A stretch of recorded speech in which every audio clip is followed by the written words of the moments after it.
Look at that view as well.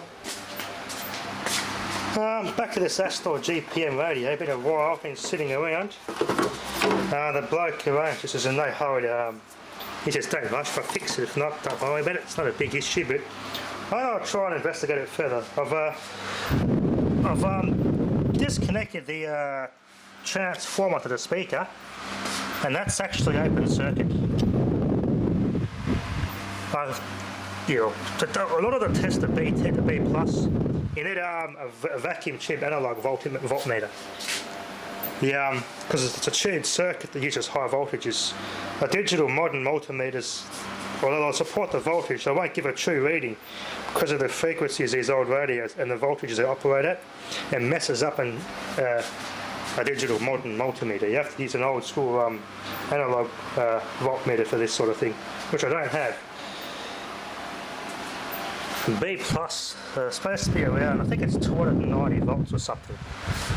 It's supposed to be around there somewhere, I think. I've done some temp. What did I do? That's what I did. I got another speaker here. I plugged into it.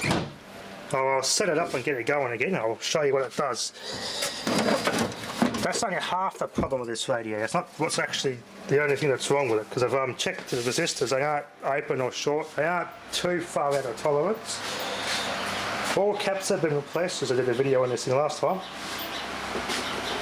I'll set that over here, and I'll just get set up and I'll just wire this speaker in as a substitute. It's got the transformer in it as well. So both permanent magnet speakers, so I don't need a field coil or anything like that to jump her into the circuit. Just use two white wires here because it's an AC. I did have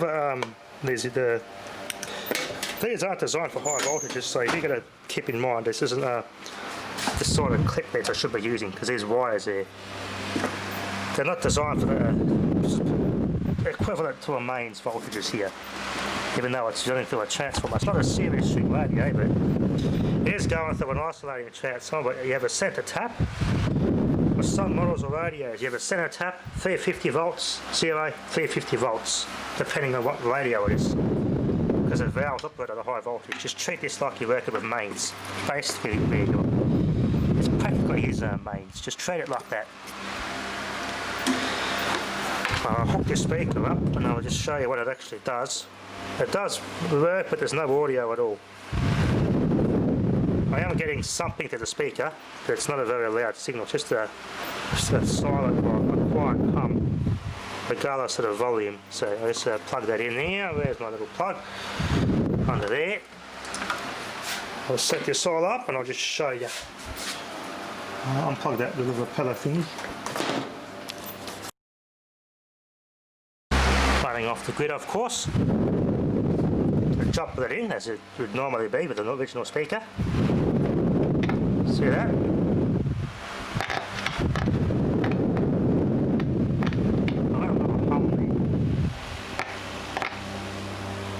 That speaker's humming.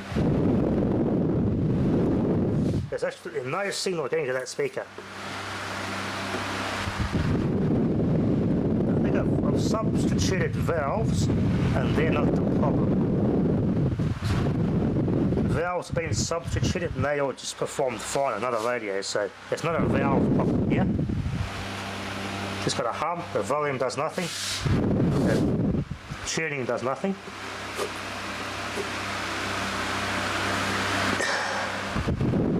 No bad sockets, I can see.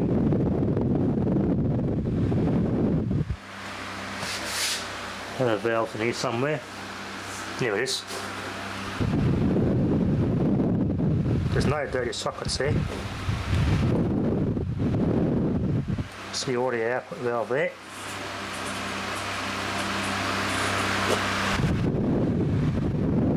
Amplifier valve. No, hang on, that's the audio output valve there. That's a 6AQ5. That's a miniature equivalent to 6x6. If I remember correctly, this circuit not there yet. Not the valve. Yeah, it's got nothing there. Just a little hum, that's all it does. So what's caused that transformer to go open circuit? Typically they just go open circuit because they get hot, but that was only common with HMV radios of the same era. They were coated in black tar to make them quiet, but that black tar made them overheat and go open circuit. That was common for those, but that transformer looks okay, it doesn't look burnt. But it is open circuit. So that transformer down there is the speaker, the output transformer, the speaker, that's, yeah, open circuit there. I wonder if a resistor's just open circuit somewhere, but it just still measures fine. There's absolutely no audio getting through. I've got the voltage going to the speaker through that transformer, so that's working, but there's actually no audio getting there. Because the volume button does nothing. There's no pickup input on this model. So that's not the problem. That's not a pickup input, that's actually a B plus test point. Pickup input's like an old gramophone or aux, which some models have, but this one doesn't have that. Might be a bit windy, apologies for that. A bit hot today. Pretty much just a hum for the speaker. Yeah, all the capacitors have been changed. So I haven't had much time to work on this, I've been pretty busy. That's all it still does. It's a mystery, this one. Possibly an open coil somewhere with one of these IF transformers could have an open coil. That's a possibility. I should take one out of circuit, just test them individually for any if they're open circuit or not.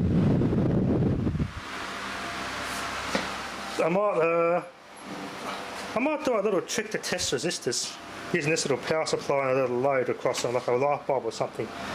That'll tell me if they're open circuit or not, just to be sure. But the old carbon resistors can be a bit funny when they fail.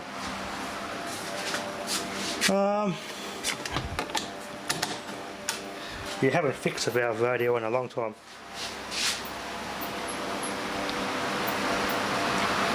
It's kind of, yeah.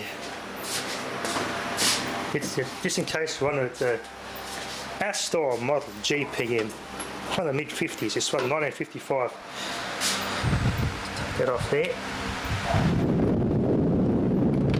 It's a 1955 model GPM. Pretty common model, but it's in pretty good condition overall. Got an inductive slug instead of the usual tuning capacitor arrangement. This is an inductors that slide in and out, like car radios from the 70s use in Japan.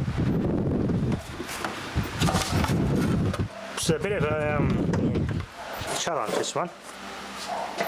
But when I get some more time between looking after the leather one and all that, I'll get around to it. Anyway, thanks for watching.